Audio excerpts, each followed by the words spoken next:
சாத்தான் விதைக்கும் களையாயில்லாமல் களஞ்சியத்தில் சேர்க்கப்படும் நல்ல விதையாயிரு, இல்லையேல் சுட்டரிக்கப்படுவாய்.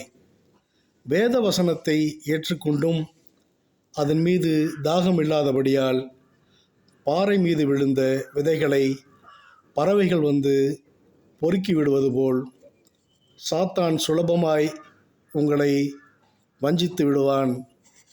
உங்கள் மனம் விசாலமானதாயிருக்கட்டும்.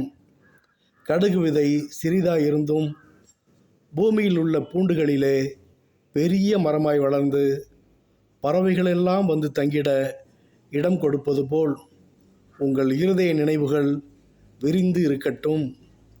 மாயக்காரனைப் போல் உதடுகளாலும் வாயினாலும் தேவனை கனம் பண்ணாமல் இருதயத்தினாலே அவரை கனம் பண்ணுங்கள். பேதுருவைப் போல் அற்ப விசுவாசியாய் இராதீர்கள். மனுஷர்களுக்கு முன்னால் நம் தேவனை அறிக்கை செய்யுங்கள்.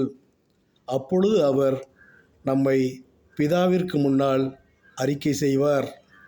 மனுஷகுமாரனுக்கு விரோதமாய் பேசினால் உன்னை அவர் மன்னிப்பார். ஆனால் பரிசுத்த ஆவிக்கு விரோதமாய் பேசாதீர்கள். பேசினால் இம்மையிலும் மறுமையிலும் மன்னிப்பு கிடையாது. உங்கள் இருதயத்தில் என்ன நிறைந்துள்ளதோ அதையே வாய் பேசும். எனவே கவனமாய் நடந்து கொள்ளுங்கள். அவருடன் நன்மனம் பொருந்தி நலமானதை பெற்றுக்கொள்ளுங்கள். ஆமேன், ஆமேன், ஆமேன்.